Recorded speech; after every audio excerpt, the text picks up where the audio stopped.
정책실장님. 예. 지금 따님이 전세 살고 계시죠? 네. 전세금은 누가 모은 겁니까? 딸이 여기 저축을 한 게 있고요. 제가 좀 지금 빌려준 게 있습니다. 그러면 실장님은 일명 이 정부가 얘기하는 갭 투자로 집을 사셨죠? 아닙니다. 갭 투자 아닙니다. 의원님, 전세 갭 투자 꼈죠? 아닙니다. 자, 아닙니다. 이렇게 다시 여쭤볼게요. 그럼 갭 투자 아니라 지금 2000년도에 전세 꼈습니까? 그거 갭 투자 아니고요. 자, 제가 잠깐만요. 중도금 다 치러서 한 겁니다.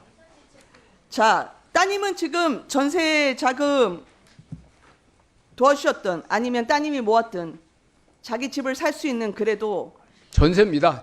보유고 아니고요. 전세 살고 있습니다. 그러니까 전세를 살았지 월세가 아니잖아요. 예. 그러면 집을 살 수 있는 보통 주거 사다리로 전세를 이야기하죠. 그런 의미로 지금 가 있는 건 아닙니다.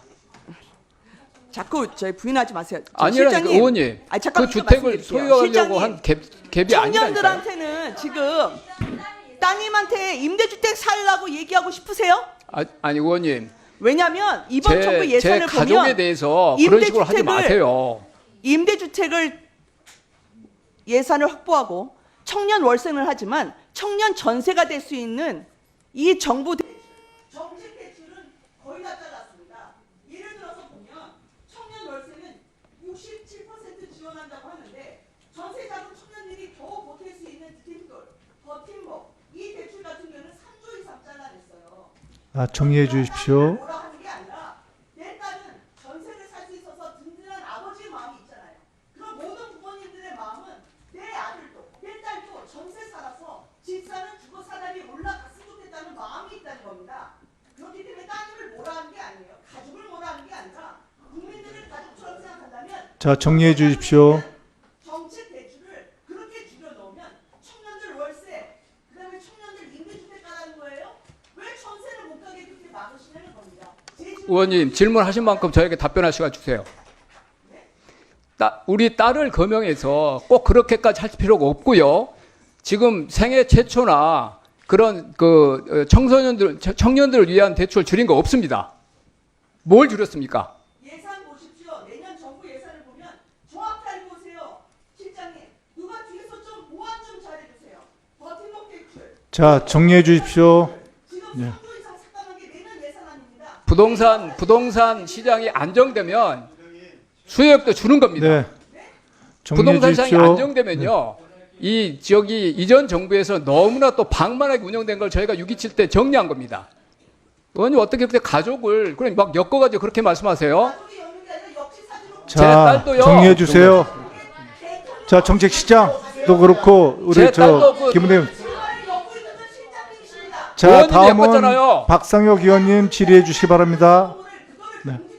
아니 제 딸이 전세 그 갭 투자한다고 그런 식으로 자, 말씀하셨잖아요. 저 적당히 하세요.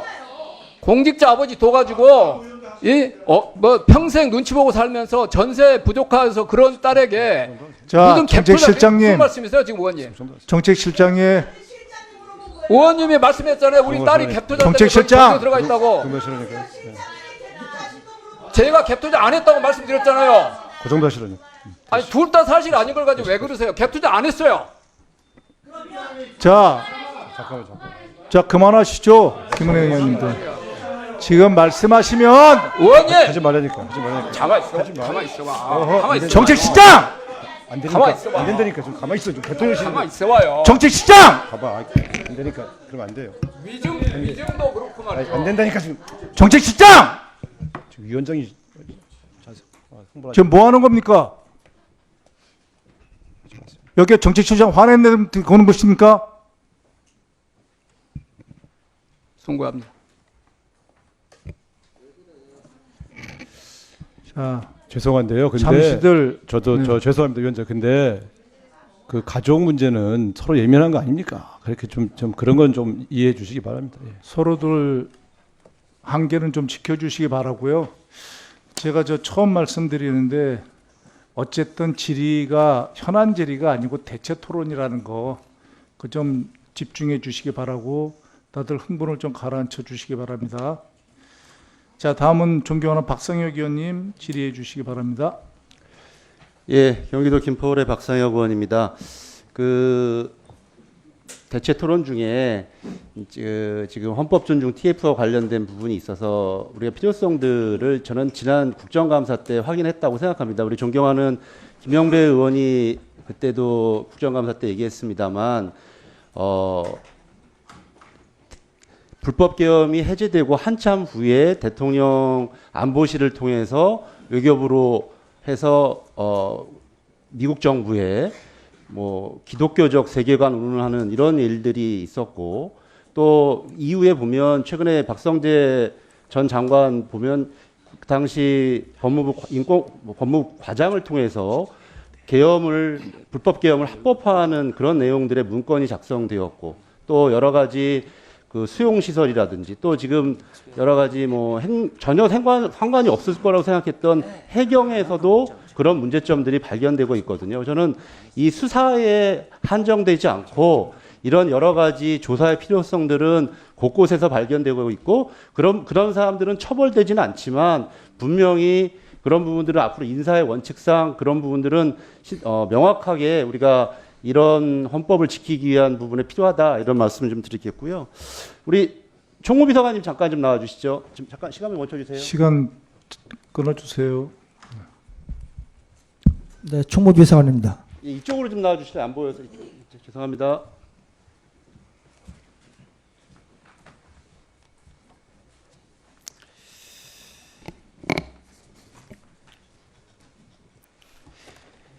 예, 청와대 복귀와 관련된 예산 좀 질문 좀 드리려고 생각하는데 네. 저는 윤석열 정부의 가장 황당한 행위는 지난번 12월 3일 불법 계엄과 내란이고 그 최초의 행위는 이 용산으로의 이전이었다고 생각합니다. 지금 대통령 비서실에서는 정확하게 이 용산으로 윤석열 정부 시작해서 들어갔던 예산이 총 얼마인지 확인이 됩니까? 직간접 예산 다 포함해서요. 378억으로 기억하고 있습니다. 그게 간접 예산까지 다 들어가서 된 예산입니까? 그건 대통령 비서실과 관련된 예산만 들어간 거지. 예를 들어서 국방부라든지 또 우리 어디죠? 경호처라든지 합참이라든지 굉장히 포괄적으로 있을 건데 그런 부분에 대해서 총체적 파악이 됩니까? 제가 정확히 기억은 못하지만 한 490억 정도 경호처까지 하면 그 정도. 국방부 합참까지요? 저는 우리 대통령 비서실에서 이런 황당한 정책 사례, 예산 낭비 사례에 대해서 국민들에게 확연하게 알려줘야 된다고 생각합니다. 그때 200 몇 억이면 한다고 했던 얘기고 그 당시에도 저희들이 왜냐하면 합참과 이런 것까지 다 옮길 생각이었잖아요. 그래서 조단위 2조까지도 생각했던 얘기이기 때문에 얼마나 3년 동안 그런 예산들이 계속 투입되었거든요. 그런 부분에 대해서 확인하고 국민들에게 좀 보고할 의무가 있다고 생각합니다. 그래서 지금 말씀하시는 건 단순한 이전 비용과 관련된 부분도 굉장히 지금 협소하게 좀 잡으시는 것 같은데 정확한 직간접 예산들 국방부 합참 등등 경호처 경비 인력 이런 부분까지 포괄적으로 해서 그 당시에 이런 정책 실패 사례 국민들이 그 당시에 많이 전문가들이 지적했던 사례에 대해서 비판들에 대해서 귀담아 듣지 않고 했던 행위에 대해서 다 예산의 낭비 아닙니까? 그런 부분에 대해서 청와대 우리 총무비서관이 좀 중심이 되어서 그런 부분들 보고했으면 좋겠고요. 특히 좀 복귀를 하게 되면 지금 여민관이라든지 우리 많은 우리 직원들이 일할 공간들에 대해서는 충분히 리모델링이라든지 시설 복구가 좀 됐습니까? 어떻습니까? 현재 완료는 안 됐고요. 그 위원님들께서 성립시켜준 예비비 가지고 지금 리모델링 공사를 한참 진행 중에 있습니다. 우리 여기 여야 의원님들 중에서도 대통령 비서실에서 근무한 분들이 있는데 그 여민관 같은 경우, 여민 2관 같은 경우는 안전등급이 D등급이었습니다. 저도 근무해봤지만 그런데 계속 그동안 한 번도 제대로 손을 못 봤었는데 저는 오히려 이번에 복귀하면서 그런 부분들을 좀 제대로 일할 수 있는 근무 시설이 돼야 된다고 얘기해요. 그 당시에 뭐 몇 년 전입니다만 쥐가 나왔다라는 얘기도 많았고 굉장히 시설이 열악합니다. 대통령을 보좌하는 우리 많은 직원들이 있는 공간이 그래서는 안 된다고 생각을 하거든요. 그래서 요번에 다 그런 부분이 충분치 않다면 내년에라도 충분히 예결소위하면서도 많이 좀 얘기를 하셔서 그런 부분들 정확히 보고를 해서 많은 직원들이 제대로 일할 수 있는 공간과 여건을 좀 만들어야 된다고 생각을 합니다. 어떻게 생각하십니까?